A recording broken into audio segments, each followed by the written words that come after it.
బంగ్లాదేశ్ మాజీ ప్రధాని షేక్ హసీనాపై నమోదైన కేసుల్లో సంచలన తీర్పు వెలువరించింది.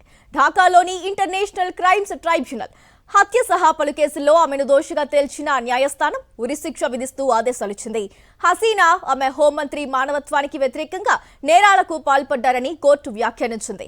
స్టూడెంట్స్ పై కాల్పులు షేక్ హసీనాకు తెలిసే జరిగాయని పేర్కొంది. షేక్ హసీనా ప్రభుత్వంలో యథేచ్ఛగా మానవ హక్కుల ఉల్లంఘన, విచక్షణ రహితంగా ఆయుధాల వినియోగం జరిగాయని కోర్టు వ్యాఖ్యానించింది. ఆమెపై మోపిన అభియోగాలకు ఆధారాలున్నాయని స్పష్టం చేసింది.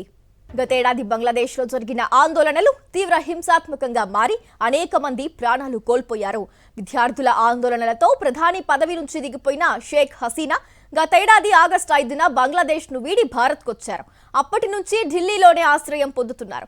అనంతరం విద్యార్థుల మద్దతుతో ఏర్పాటైన మహమ్మద్ యూనస్ నేతృత్వంలోని తాత్కాలిక ప్రభుత్వం హసీనాపై హత్య సహా పలు సెక్షన్ల కింద కేసులు నమోదు చేసింది. అధికార బలంతో విద్యార్థి ఉద్యమాన్ని బలవంతంగా అణిచివేసేందుకు షేక్ హసీనా ప్రయత్నించారని అభియోగాలు మోపింది. ఆమెకు మరణ శిక్ష విధించాలని నిరసనకారులు డిమాండ్ చేశారు. కాగా తమకు మరణశిక్ష విధిస్తూ ఐసీటీ వెలువరించిన తీర్పును షేక్ హసీనా తిరస్కరించారు. ఇది రాజకీయ కక్ష సాధింపు చర్య అని ఆరోపించారు. ఇలాంటి చర్యలతో తన గళాన్ని అణచివేయలేరని స్పష్టం చేశారు. దేశమంతా లాక్డౌన్ తీసుకురావాలని అవామీ లీగ్ కార్యకర్తలకు షేక్ హసీనా పిలుపునిచ్చారు. రైట్, అంశానికి సంబంధించి పూర్తి డీటెయిల్స్ మా కరెస్పాండెంట్ వెంకటేష్ అందిస్తారు. వెంకటేష్, బంగ్లాదేశ్ మాజీ ప్రధాని షేక్ హసీనాకు ఉరిశిక్ష పడింది. బంగ్లాదేశ్ ఇంటర్నేషనల్ క్రిమినల్ ట్రిబ్యునల్ ఈ తీర్పు ప్రకటించింది. ప్రధానంగా 2024లో జరిగినటువంటి అల్లర్లలో 1400 మంది చనిపోయారు.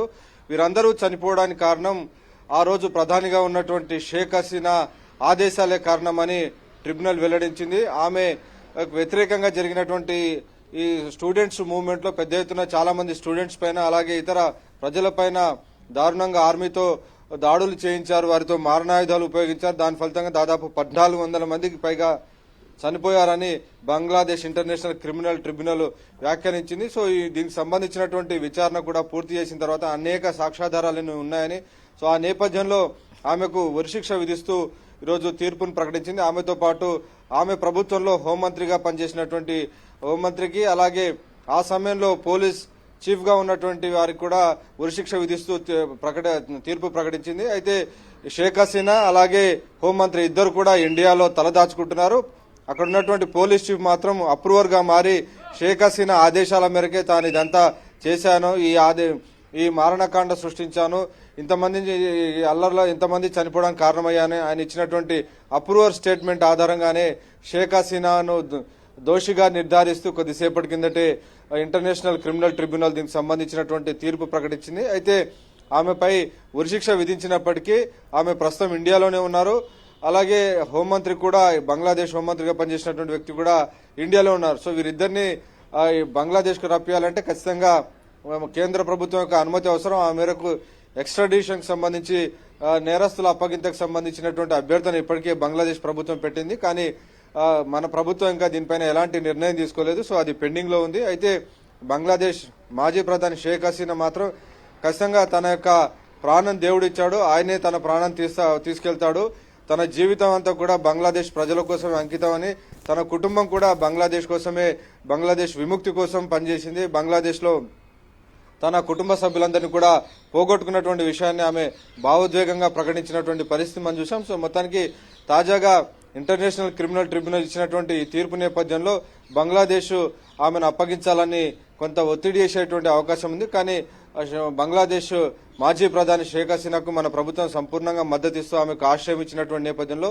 ఆమె ఉరిశిక్ష అమలు అనేది అంత సులభమైనటువంటి ప్రక్రియ అయితే కాదు.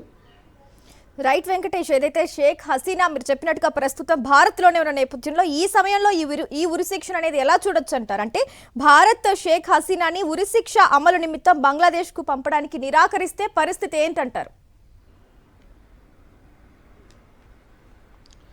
ఖచ్చితంగా ఆ పరిణామాలు అంతర్జాతీయంగా కొంత ఒత్తిడి భారత్ పైన వచ్చేటువంటి అవకాశం ఉంది. కానీ బంగ్లాదేశ్ లో మొదటి నుంచి కూడా షేక్ హసీనా తండ్రి షేక్ ముజిబుర్ రెహమాన్ గాని వీరందరూ కూడా బంగ్లాదేశ్ విముక్తి కోసం పోరాటం చేశారు. ఆ సమయంలో ఇందిరాగాంధీ ప్రధానిగా ఉన్నారు. వారందరూ కూడా సహకరించి పాకిస్తాన్ నుంచి బంగ్లాదేశ్ ను విడగొట్టేందుకు ఇండియా కూడా సహకరించింది. Right. సో బంగ్లాదేశ్ స్వాతంత్రానికి ఇండియా చేసినటువంటి సహాయమే కారణం. కాబట్టి డెఫినెట్ గా ఆ కుటుంబానికి ఇండియా మద్దతు ఇచ్చేటువంటి అవకాశం ఉంది.